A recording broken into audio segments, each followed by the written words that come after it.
For most of 2020, all I've been thinking about is whatever happened to fun.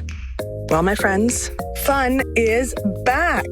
So I'm going to tell you about something called the Chuck E. Cheese Summer Fun Pass. With the Chuck E. Cheese Summer Fun Pass, I can get weekly gameplay e-tickets and other great perks for just $39.99. You can learn more online, in-store, or in the Chuck E. Cheese app. This is fun for everyone, my friends. Chuck E. Cheese Summer Fun Pass, $39.99. Under the Influence is brought to you by Joy On. Joy On's products help women tone up their pelvic floor muscles. Stronger pelvic floor muscles restore confidence for women. They do. I feel more confidence when I don't think that I'm going to pee every time I sneeze or laugh or do a jumping jack. Now, of course, you want to know how to find this amazing product. You can search for Joy On Amazon. So visit amazon.com/joyon. That is amazon.com/joyon.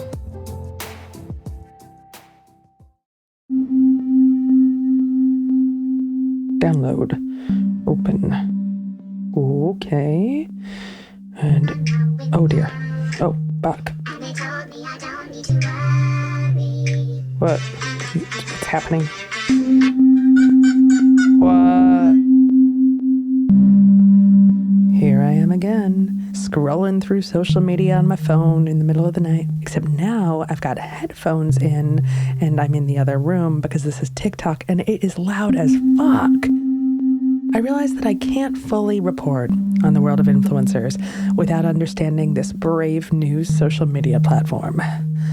But unlike when I used to scroll the gram late at night, I'm a little disoriented. It feels a little bit like one of my kids has just sat on the remote control and their butt is flipping through every channel known to man. I'm not gonna do it, girl. I was just thinking about it. I'm not gonna do it. You are dumb, unattractive, overweight. TikTok dancer starter kit. I was over on the bench. I was over on the bench. What you're going to start off with an icon. She's a legend, and she is the most unattractive, overweight, unworthy. I was over on the bench. Okay, so after a lot of swiping and poking, I finally found what I was looking for. Mom talk. One mom in particular has caught my eye. Breaking news, it has been a most mundane Friday. As you can see, I am doing laundry. Fridays are laundry days in our household. I've got a second load in That's the Jane wash, Park. third in the dryer. She's got just over 3 million followers on the TikTok. I reached out to Jane to try to wrap my head around this mom talk thing. When I talked to Jane, I got a story that was pretty similar to the ones that we've heard over and over again from the Instagram moms. Jane used to be a journalist, a newscaster. What you just heard is a TikTok video where she's using her old newscaster voice. But when Jane had her kids, she needed a job that was a little less demanding, a little more flexible, and then it became hard to even have a job at all. I decided to take one for the team, so to speak, and stay home. And that ended up being a really, really, really difficult transition. I definitely felt like an imposter doing things like volunteering in my son's kindergarten classroom, because I was like, these are all things that I'm supposed to do. And yes, I'm so glad that I can do it. But, you know, I don't feel necessarily that I'm great at it, or will I eventually kind of grow into this role and really enjoy it? Loneliness, a loss of identity, imposter syndrome, a lack of career stability. We've heard this story before, haven't we, guys? Over and over and over again, every time we talk to women and mothers who've turned to social media. And that's what Jane did. A friend of hers was like, hey, I think you might get a kick out of TikTok. So she downloaded and learned some of the dances that the kids are doing these days. And eventually, she found Mom Talk. Hi everyone, who is this? Ella and Kate. Ella and Kate. Let's kind of stumbled upon the whole mom niche content, which was a lot of skits. It's toddlers choreographed TikTok dances. A lot of funny moments between moms and kids. Alex, who do you love more, mommy or mommy? Daddy! I felt like, oh, here are the users that are like me. I think it was October where I went from like 80,000 followers to like 250,000 followers overnight because of one viral video. Mommy? Yeah? We still Can you sit down, please? You're not done yet. Mommy? Yes. Do we still have some raw? My husband was right next to me, like peacefully eating his dinner. So I just looked at him like, you're right here. Why don't they say daddy, you know? And my husband just kind of joked like, oh, that would be a good TikTok. So I just flipped my phone open to the app and I started recording. Mommy? Mm-hmm. What are you eating? Kimchi jjigae? Do you want to taste? No. And then he notices my phone is on TikTok. And then he says, Are you doing a TikTok? and then I kind of break my poker face and start cracking up.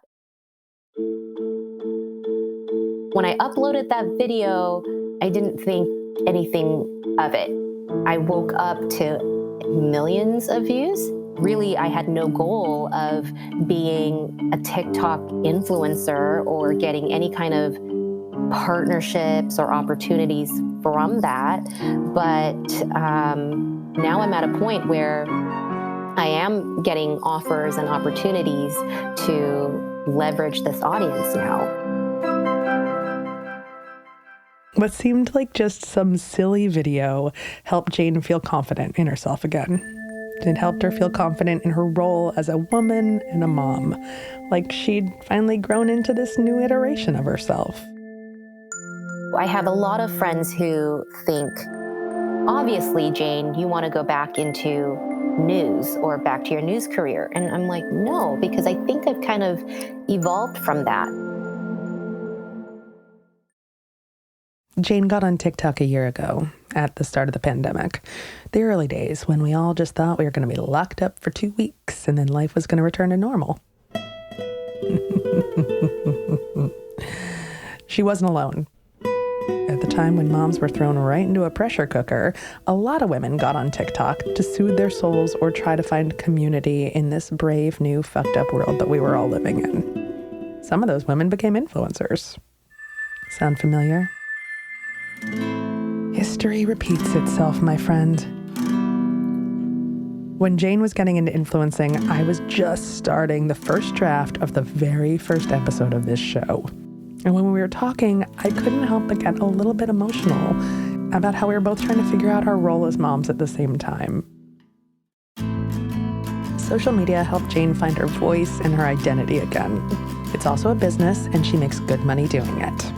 As we've learned in these last 9 episodes, social media has helped a lot of women to find community, find their identity, and to make some pretty nice cash.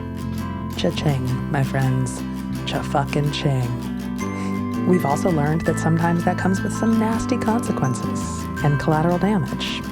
But the one big thing that I'm taking away from this is that this world is not going anywhere. All right, my friends, let's board a rocket ship and go into the future. What does the future hold for this industry? For all of us. I'm Joe Piazza, and you know the drill by now. Say it with me. We are all under the influence. Episode 9. Is this the end?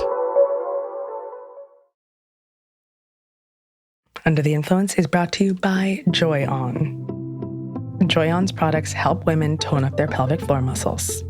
If you are a fan of this podcast, you know that I constantly talk about the fact that my pelvic floor was broken when I had 2 babies. Because the truth is, pushing 2 babies through your body, it loosens everything up, okay? It just loosens everything up. Joy On's products give women the right tools via their expert customer service and personalized biofeedback so that all of us can get back to living our lives to the fullest, to laughing the fullest, to not being afraid to cough and sneeze and jump on a trampoline. Yes, Joy On's products, and this should be their tagline, will help you jump on the trampoline again, ladies. Joy On's products do things like improve bladder control. It's a thing that we should admit is a problem, and it's a problem that can be fixed. They also decrease discomfort, improve the quality of muscle contractions, strengthen the pelvic floor muscles, and generally make it safe for you to buy new, adorable underwear again.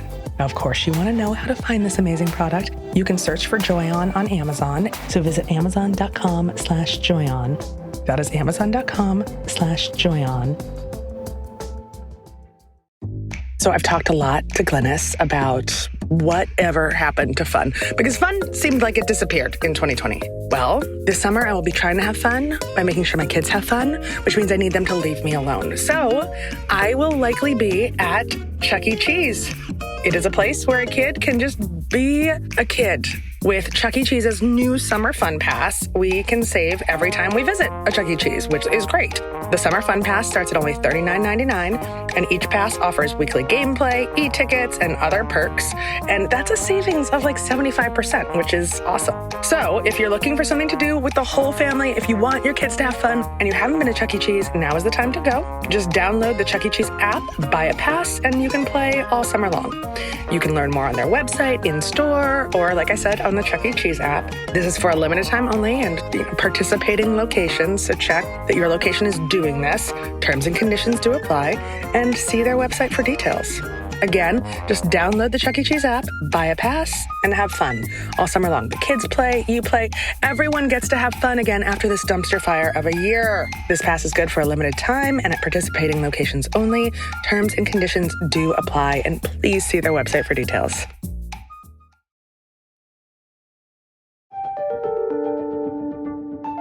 You've made it to episode 9. Congratulations, my friends. Snaps and claps. Snaps and claps. This is our last episode of the season. I'm sorry for that, but congratulations for making it here.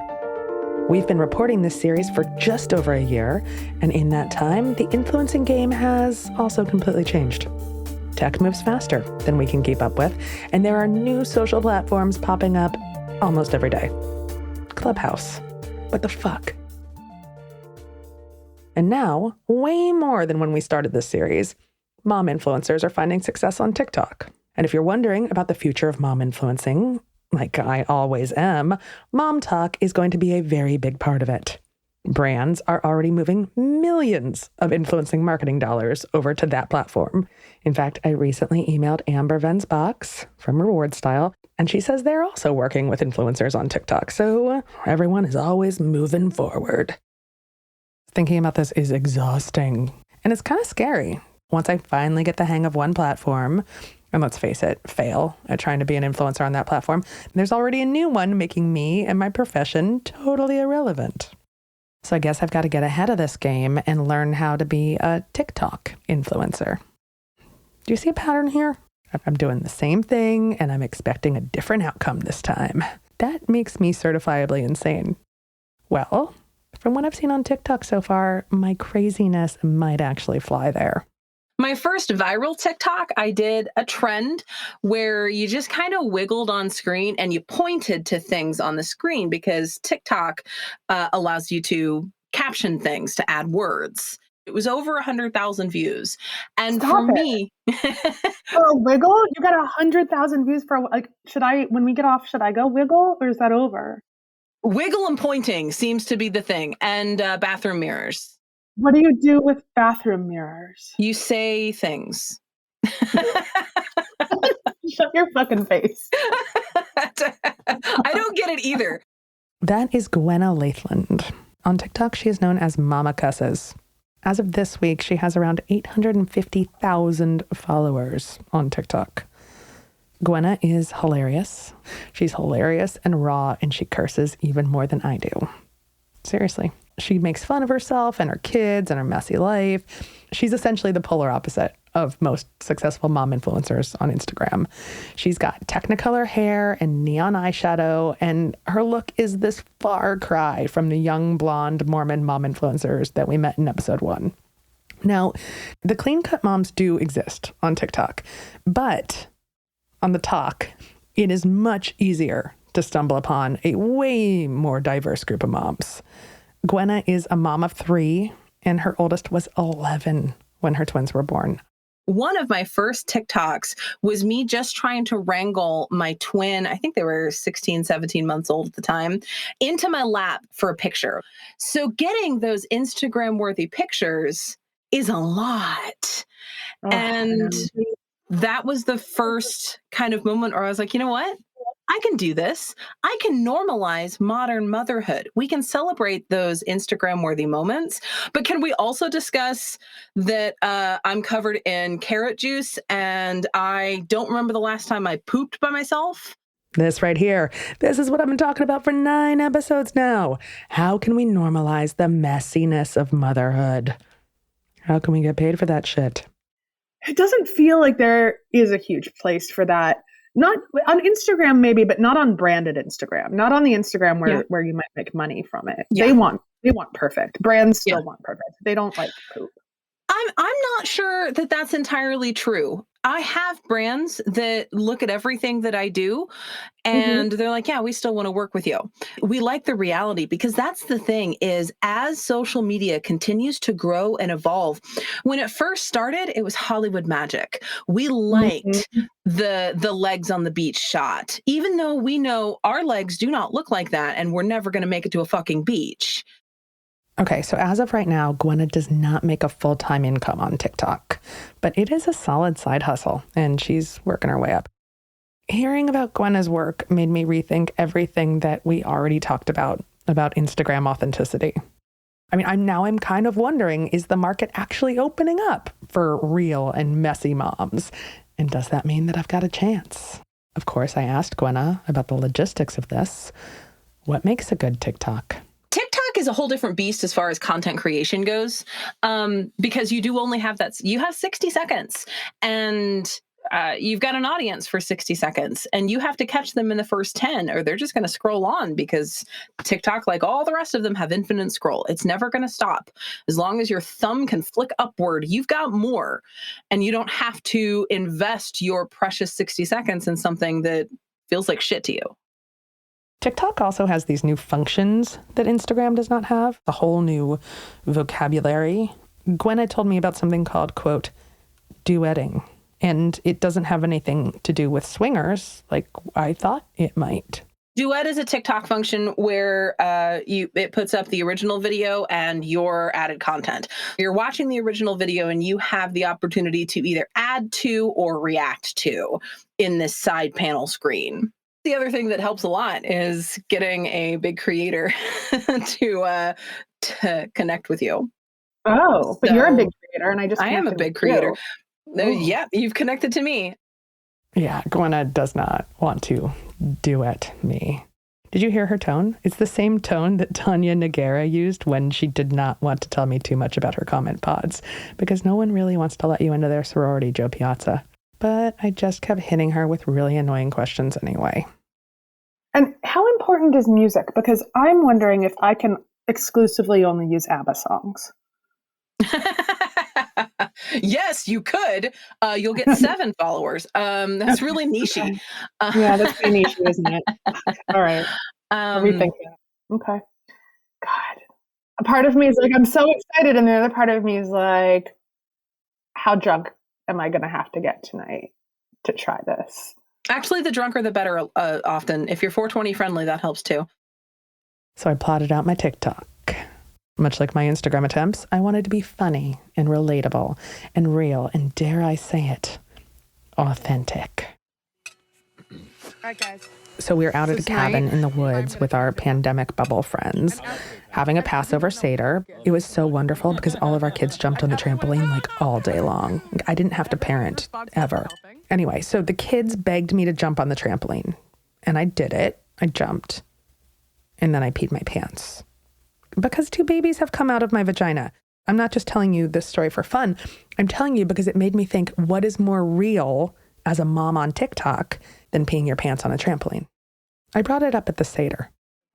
Yeah, probably a pretty deep track for TikTok. Why don't you just right after we finish our Passover Seder, we are going. I'm going to be more successful. Wait, what are we doing after Passover Seder? We're gonna try. I'm going to try to break. I'm going to try to break TikTok with my video jumping on the trampoline after 4 glasses of wine. So I put my glass of wine down on a log in the middle of the woods. I put on some Mamma Mia, and I bounced. Now, of course, this should be the part of the episode where I play you the TikTok video. But I cannot do that because I cannot legally play you any Mamma Mia. So you will just have to go to my TikTok. Trust me, I can use the views. 627 people watched that video. No one liked it. Gwenna did not choose to duet me. I still want to understand the benefit of all this labor. Gwenna connected me to another one of her Mom Talk friends. I am Tori Phantom. I have 3 little kids, and I spend a whole lot of time on TikTok. I do a few things there, and it's very much family lifestyle centered. Tori's yet another mom who turned to TikTok to get through the worst moments of the pandemic. Oh, I want to let you know that Tori uses they, them pronouns, so those are the pronouns we're going to use in this episode. 20 years after moms blogged away their loneliness, people like Tori and Gwenna have been TikToking away their loneliness. But I cannot stress enough how powerful it is to find your community like this. A really fun part of this is just the networking alone and meeting these people who I never would have had the opportunity to otherwise. And I mean, even Gwenna, who you spoke with, I mean, her and I, in what world would we have met? And now we're such great friends. And it's such a cool thing that we can share this experience of being influencers and have someone who gets it to talk to about it. In Tori's first year on TikTok, they've been able to grow a really strong following in a short amount of time. They have a little over 1 million followers, get regular brand deals, and signed with a talent agency. They also already have a deal to write a cookbook. All of that in 1 year. But the good news is they feel like they're just getting started. I would say it is becoming a business. I am in the beginning of that. Joining social media has totally changed my life. I am planning to grow into a real business where social media will be more of a vehicle for a business than just me posting content and having fun. Because I think the thing with being an influencer is there is money in that, which is great. But for me, it feels like something that isn't super stable or reliable because it's the internet. We watch social media platforms come and go all the time.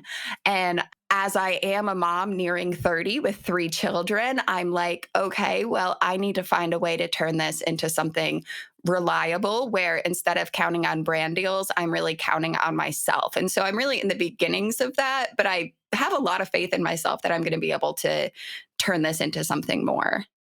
Tori's so smart. Focusing on one platform doesn't make sense.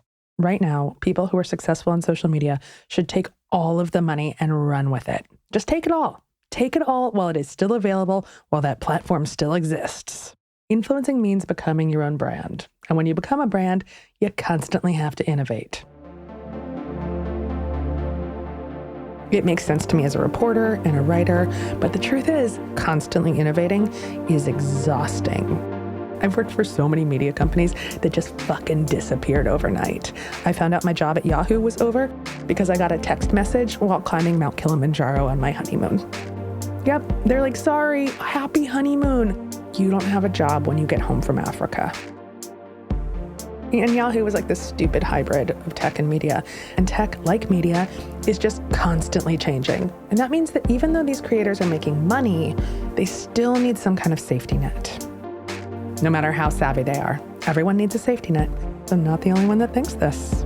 There's very smart people out there who know that influencers are the future of content. And they're investing in them too. We'll hear from them after the break.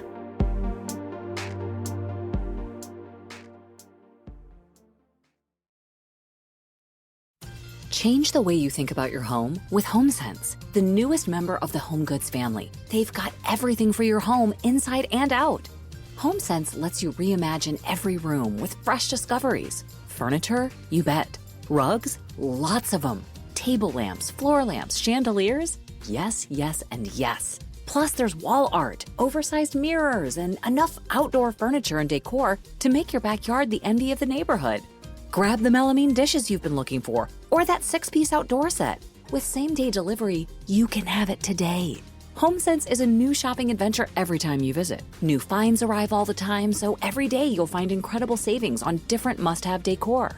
Pro tip, if you see something you love, don't wait, because at HomeSense, finds go fast. Get the brands you love at prices that make sense, so you can make the most of your home for less. Take a virtual tour and find a store near you at homesense.com. Look, staying healthy isn't easy. Watching your diet, hitting the gym, avoiding stress. But a good night's rest helps boost your overall health and wellness. And it couldn't be easier. The new Sleep Number 360 Smart Bed is the only bed that effortlessly adjusts and responds to both of you. The result? You wake up ready for anything. Proven quality sleep is life-changing sleep. Don't miss our 4th of July special. The new Queen Sleep Number 360 C2 Smart Bed is only $8.99. Plus free premium delivery when you add a base. Ends Monday. To learn more, go to sleepnumber.com. This episode is brought to you by HP Plus. In a world full of smart devices, shouldn't your printer be smart too? It is with HP Plus. These printers know when they're running low, so you always get the ink you need delivered right when you need it. Plus, you save up to 50% on ink, so you can print whatever you want, as much as you want, anytime you want. Huh, that is pretty smart. Get 6 free months of instant ink when you choose HP Plus. Conditions apply. Visit hp.com/smart for details.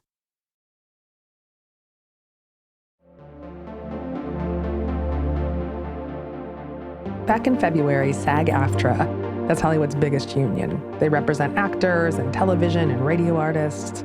They announced that they would be letting influencers into the fold, just like any other commercial performer. Once in the union, influencers would be eligible for things like pension and health benefits, all based off the earnings they make as an influencer. Why, you may ask? Because SAG-AFTRA recognized that this right here, is the future of content. I think it's going to be an embracing of a whole new way of storytelling that will become ageless. And we want to make sure that those individuals, even though they might be starting for one thing, if they decide to really pursue this as an ongoing profession or a form of expression, that they can do it with a sense of safety and dignity and excitement, right? We want to give them the ability to love what they do and not feel that they're compromising when they're doing it. I called the president of the SAG-AFTRA union, by the way, because that's what I do. I call the people who are doing the things. I'm Gabrielle Carteris. I'm a mom, an actor, and I'm a president of SAG-AFTRA. I've been a big fan of Gabrielle since I was in middle school, back when she played Andrea Zuckerman on Beverly Hills 90210, which, by the way, was my high school boyfriend Kurt's favorite show. He had every episode on VHS. And one time I lost the episode where Kelly and Dylan hooked up while Brenda was in France, and he didn't talk to me for like a month. Anyway, I called Gabrielle to ask her why SAG-AFTRA made this decision, the big decision to bring influencers, independent creators into their fold. Influencers, we like to call them independent creators. And it's not just bringing independent creators within our union. We actually have a lot of our members doing that work. It's a booming part of our industry when you think about it. It's brands recognize it, particularly through this pandemic. People have really discovered the ability that they're able to use technology and to become independent creators. As a union, it's really important for us to be nimble. Truth is, because we are a part of an evolving industry, it's very important that we evolve with it. Gabrielle, I kind of want to call her Gabby, by the way, but I don't think we're close enough yet. Gabrielle was quick to tell me that a lot of actors and the talent that they're already working with are already doing influencer work. But they also want to bring this new generation of content creators into the fold. People who are doing this independent creators work or this influencer work, they need to have representation. It's like the wild, wild west out there. There's a benefit for the brands, and it's important for the person who's creating to also have those benefits. We want to make sure they have protections. As a person who's doing this kind of work, all you have is yourself. So we want to make sure to protect your image so that as you storytell and you go and move on, that they have the protections that they need, that they can make a living at what they're doing, and that they are able to work with dignity and not to be exploited. I was getting fired up during this call with all the talk about protecting workers and treating influencers like the serious content creators that they are. See, whenever I pitch this podcast to editors, when I ask them to write about me and to give me press, it gets dismissed as a parenting story. But it's not a parenting story. Mom influencers are a business story. And it's a huge relief that Gabrielle and SAG-AFTRA are treating it like a business. Now, like any business, there are contracts and requirements that people would need to fulfill. So the contract that we've established will be something that in its success will start to evolve and really and capture more and more protections. But initially, if somebody's able to even work under this contract, that actually allows them to also pay into a pension and health plan, which really is meaningful for people. This is a safety net. And you know who needs a safety net? Creators, particularly mom creators. And so you're talking about moms who are doing this work, which is kind of exciting. I just love that women are constantly, and I say this, I know everybody does it, but it is really true. Women are constantly reinventing themselves in different ways. And I'm so proud, to hear that. I just love hearing moms doing this because I know it might be something that they're trying to do to earn money, but also it becomes a form of expression for them, right? That ability to tell a story and to know that somebody has their back is great. Gabrielle's excitement was palpable during our call. I could feel it. It was maybe even bigger than my excitement during the high school graduation episode of 90210. Gabrielle wants influencers to call them. I hope that people follow and look into being a part of this. Call the union if you have questions. And we look forward to celebrating and really lifting up all the individuals who want to have the opportunity to be able to do this work under a protected universe. We want to be there for them. And I'm excited. I love the idea that we're being nimble, that we're really paying attention to the industry as it transforms, and that we're creating a space for people. I love it. I love it too, Gabby. I'm just going to call her Gabby. I hope she's okay with that. Influencing, mom influencing, this is a fucking business. It's a business, motherfuckers. And I love the people that treat it like one. When I first started this podcast, I was worried that a lot of mom influencers would hate it, that they would hate me. And some people do, because some people hate everything. But a lot of them have written to me and said, thanks. Thanks for seeing me. Thanks for reporting on what I do like it matters. As this profession gets more and more formalized, I know that I need to make a decision. The decision that all of you have been waiting 9 episodes for. I gotta figure out my own future, my own path forward. And so, for the last time this season, I am going to call Glynis. Oh, hi. Good. What are you banging on? Don't bang. No, I'm taking the volume down so you don't make me deaf. Because I'm loud. No, I just had the volume up, I think. I really want to know, how do you feel right now? It's so nice when someone asks you how you feel. Not how are you doing? How do you feel, Joe? Tell me how you feel. I'd like to replace how are you doing with how do you feel? I think it's just a better question. So I'm going to drop the bomb right now. I'm just going to boom. This is going to be a bomb on me too. I don't know this. I don't want to be a mom influencer. Oh, I do know that. Yes, no, it's done. It's done. It's done because for my self-care, I need to separate work and personal. I need a separation. And I did not have that through all of my 20s and most of my early 30s because I was a reporter and news breaks all the time. Yeah. Now I need to separate my work life and my personal life. And if my kids and my family are part of my work life, I cannot do that. So I do not want to be a mom influencer. I respect the hell out of them. I don't want to do it.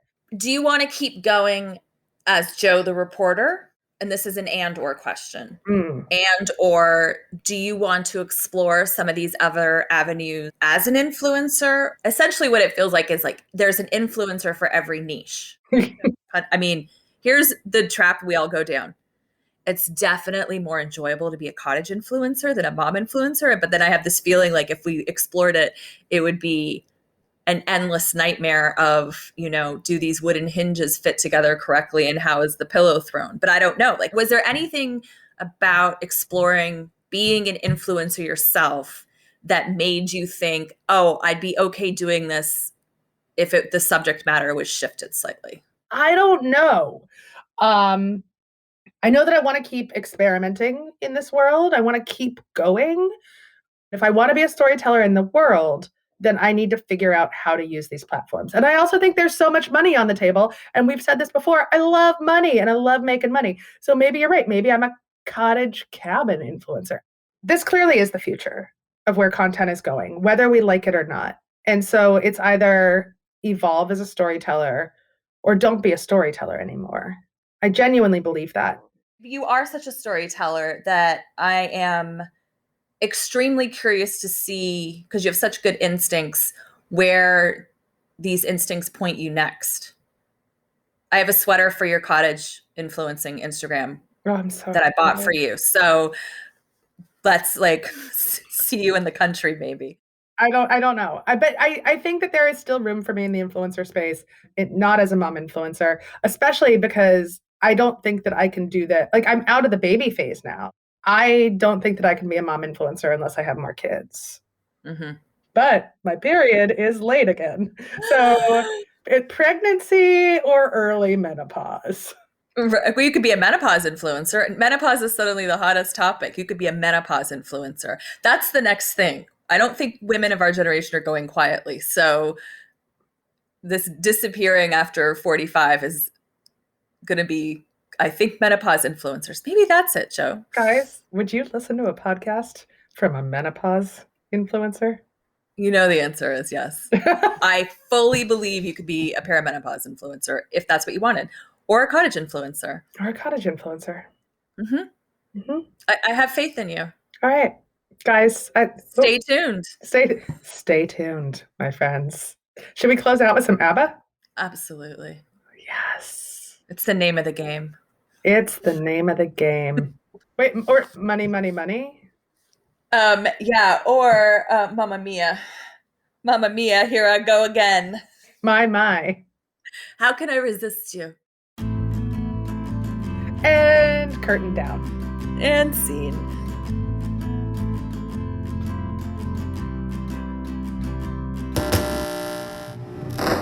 But wait. Hey. Are you guys still here? It's not over. How could it be over? There is still so much that we have not covered. We haven't talked about adoption influencers or LGBTQ influencers or celebrity influencers. Yes, the celebrities who make way more money influencing you to buy things than they do doing TV or movies or music. We can't end yet. Someone is going to have to drag me kicking and screaming out of my closet. I want to keep going. So if we're all going to stay under the influence, there's a few things we need to get straight. We need to demand fair wages for all influencers. We need to hold social media platforms to task for making billions off influencer content. If all of the men in all of the ivory towers of Silicon Valley are making billions from the women who are producing the content, then the women should be making a lot of money too. This reminds me of a time in Iceland back in 1975. You didn't think we were going to go to Iceland in 1975, did you? But here we are. On October 24th, 1975, 90% of women in Iceland went on strike. They didn't do housework, they didn't buy anything, they didn't participate in the economy, and they shut it all the fuck down. People in Iceland still look back on that day as the day the entire country started paying better attention to women and the work that they do. Imagine if all of us went off social media for just one day. We would destroy it. We would destroy the entire system. Maybe that's something we should do in season 2. Now, of course, I don't know yet if we are deemed influential enough to have a season 2. Are my bosses listening? So there's one last thing I do want to address. It is you. You, my listener. You, my favorite people in the whole world. The audience. And I assume the audience of lots of the influencers we've talked to this season. I want to make sure that you guys are protected too. I want to protect you all from the deep, dark vortex of social media. Now, I would be a total asshole if I left you guys out of my quest for total social media happiness. You deserve to be happy. So I'm going to leave us all with a little lesson about how we can approach Instagram in a way that makes us all a little happier. I often get asked this question about whether or not Instagram makes us happier or does it decrease our happiness? That is Dr. Lori Santos. She runs the most popular course in the history of Yale University. Yeah, the most popular course in the history of Yale. That class, Psychology and the Good Life, is essentially Happiness 101. Lori also has a spectacular podcast called The Happiness Lab, and I was very lucky to get her to give us a mini course on how to be happier while we use social media. Instagram doesn't make us as happy as we think. I think a big one is social comparison. And so that negative social comparison, the research shows, can really affect our happiness. So if we're constantly bombarded by individuals who are, seem richer than us or better looking than us or have cooler jobs than us, that can sometimes negatively affect our happiness. One of my favorite pieces of advice comes from a journalist, Catherine Price, who I interviewed on my podcast, The Happiness Lab. She mentioned that if we really want to interact well with social media, Instagram, and other tools, we need to ask ourselves a mindful question. She even gives us an acronym for the questions we should ask ourselves. She calls it WWW. What for? Why now? And what else? So what did I hop on Instagram for? Maybe I specifically wanted to make a post or really wanted to check a specific post on Instagram. Maybe I was feeling bored or anxious. Maybe I was feeling lonely, right? When you ask the what for question, you can really try to assess whether or not you're getting on Instagram for the right reasons. Then you ask the why now, right? And that's kind of being mindful about what drives you to Instagram. Is it because you're feeling curious and excited about what you're going to see? Or maybe it's because you're feeling bored or anxious or you're not in a good space.